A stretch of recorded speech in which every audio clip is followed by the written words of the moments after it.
Move into an assessment where we put our hands on the patient, take them through a few special tests to identify what the pain source is and what the actual injury is. Then we'll use some modalities like heat and electric stimulation to reduce their pain and muscle spasms. And typically our physical therapist or assistant will do some type of manual stretching, massage therapy, or range of motion on that patient. And after the initial visit, we typically see patients 2 to 3 times a week for 4 to 6 weeks. LionsPTLV.com, 702-476-0222. Not a big summer guy. Too hot. Not a big winter guy either. Too cold. My favorite season? Safety season. Because it's every season, 24/7, 365. For all things safety, I trust Grainger. Grainger's safety experts have the safety solutions and expertise to help keep your facility safe and your people safer all year long. Seasons may change, but Grainger's always got your back. Call clickgrainger.com or stop by for all things safety. Grainger, for the ones who get it done. I'm Dave Cokin with Cliff Miller from MJ Christensen Diamonds. This is my favorite one to talk about, diamonds from outer space. Oh, moissanite. And it is popular with a certain sect. You know, a lot of ladies, if it's not a diamond, it's not going to happen. So from space or wherever it's from, no moissanite for them. But it is a greatly, highly dispersive stone that can be enjoyed. MJ Christensen, something special for the love of your life. Located at Boca Park. I'm Derek England, and Vegas is my home. I work here, I play here, I even get my cars here. Findlay Kia is my dealership. I appreciate the fact that they're Vegas born and bred. Whether you're looking for a fun-to-drive compact like the Kia Soul, a mid-size SUV like the Kia Sorento, or a performance luxury car like the Kia Stinger, come see Findlay Kia. Right now, you can save big during Kia's 2019 summer sales event. Come see a Kia. Come see a Kia at Findlay Kia.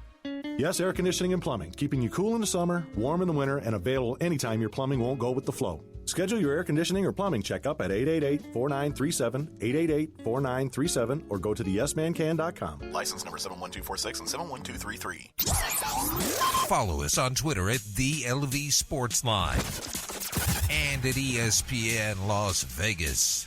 Hello, friends. This is Thomas Johnson from Joe's Seafood Prime Steak and Stone Crab. Need a great idea for lunch or dinner? Your best bet is Joe's, one of the most popular dining destinations on the Strip. Joe's provides the ideal setting for private parties with accommodations for up to 150 guests. Stop by to see us at the Forum Shops at Caesars and ask for Thomas Johnson, your maitre d'. Reservation number at Joe's is 702-792-9222. Quick update on the Diamond.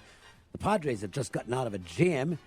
Trey Wigginter doing a nice job, or Winginter, I'm not sure how he pronounces it, but he got the Orioles out in the 7th, 9-4, going to the 8th. The Padres leading in that game. The Diamondbacks leading the Dodgers 6-2 in the bottom of the 5th, threatening for more. Rockies and Giants, it's a 5-3 Colorado lead in the top of the 6th, and the Rockies have 2 on and none out in that game. Final scores, and this one somehow stayed under. Not many unders out there. Royals and Indians 5-3, Cleveland wins it. Yankees, they got a run in the bottom of the 9th and beat the Blue Jays 8-7. The White Sox got 2 runs in the top of the 9th. I think Abreu homered. And they beat the Red Sox 8-7. The Red Sox and Yankees will be off tomorrow and Friday as they head to London, England. And that's a rarity, you know, 2 days First off. time. Yeah. Well, I mean, having 2 days off. Right. I think Friday they're doing it. I think that's the setup is, Saturday and they're playing 2 games. Saturday and Sunday. There's a Red Sox home games in London. Sunday Night Baseball will be there on ESPN. Should be a fun weekend. A fun weekend unless you're trying to get wins out of Boston, whose bullpen is falling apart. What's going on with the Red Sox bullpen? It's just not a very good season at this point. I mean, they were up 6-0 on the weekend over the weekend against the Blue Jays, and I couldn't cash that ticket. That sort of made me mad.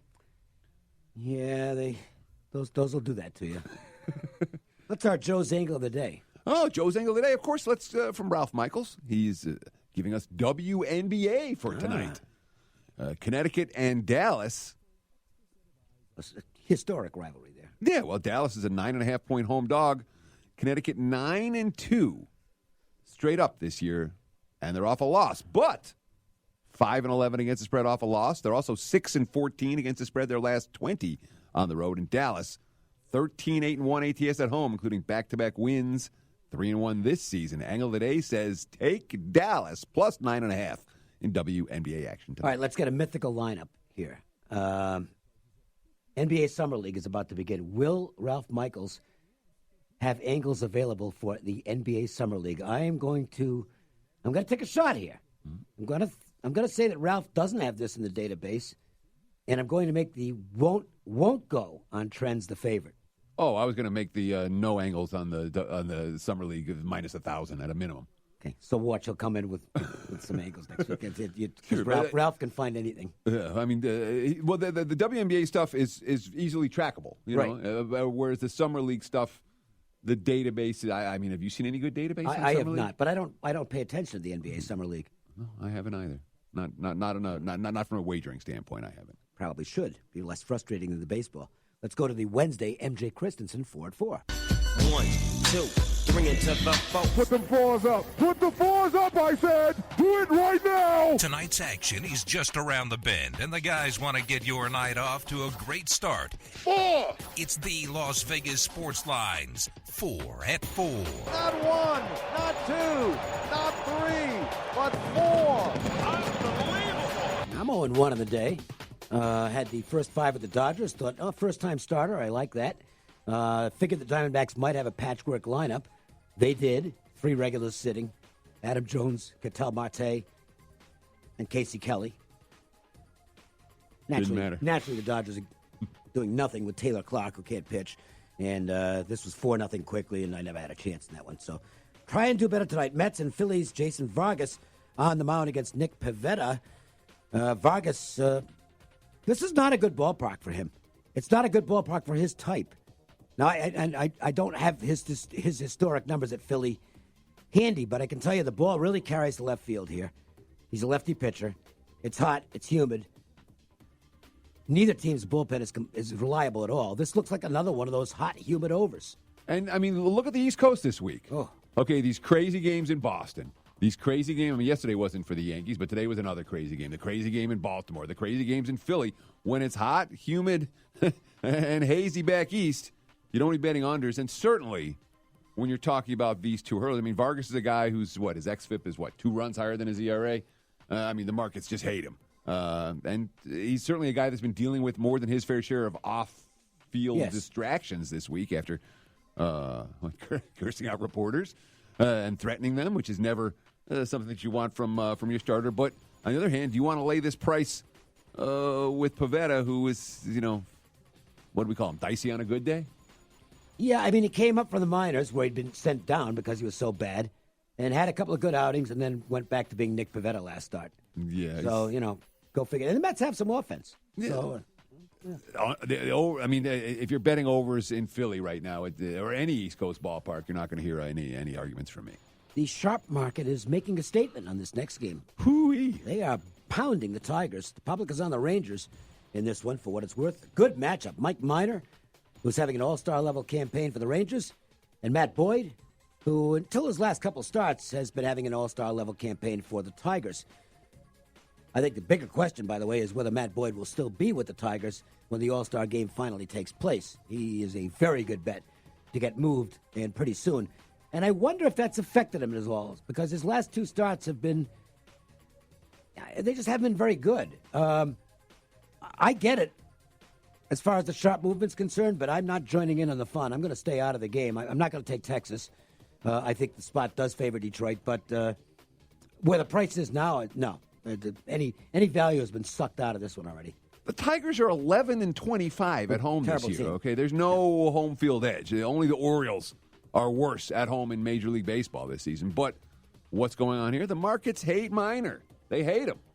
I don't get it either, because his spin rate is fantastic, and he's got good numbers. I mean, I know his xFIP isn't great on the road, but you watch the guy pitch. I'm going to tell you something.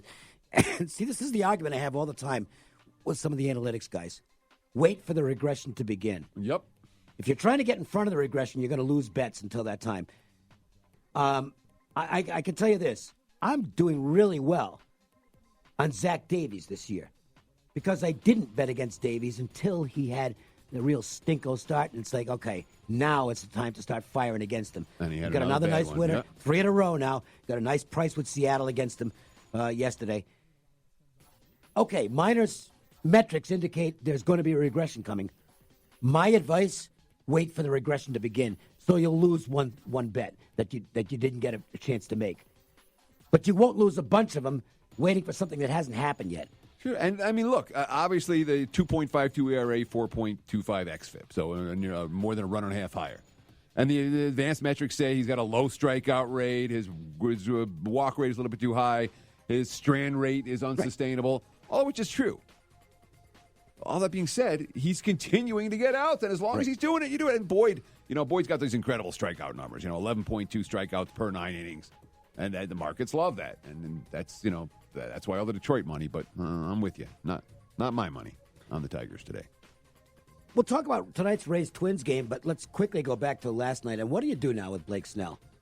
Because if you look at velocity, location, it's not far off from where it was last year.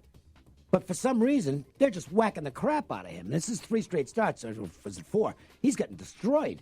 I mean, I bet on Snell last night, and that was a mistake, obviously. Not going to make that mistake again.